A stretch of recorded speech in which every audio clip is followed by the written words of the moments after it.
కథలెన్నో చెప్పారు, కవితల్ని రాశారు, కాలాలు దాటారు, యుద్ధాలు చేశారు. ప్రేమలో తప్పు లేదు, ప్రేమలో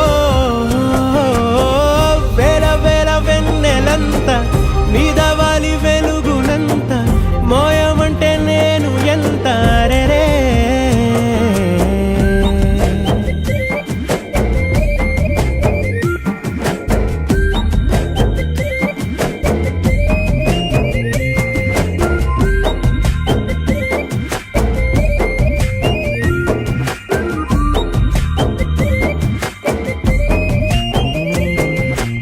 ఆకాశం తాకాలి అని ఉందా, నాతో రా చూపిస్తా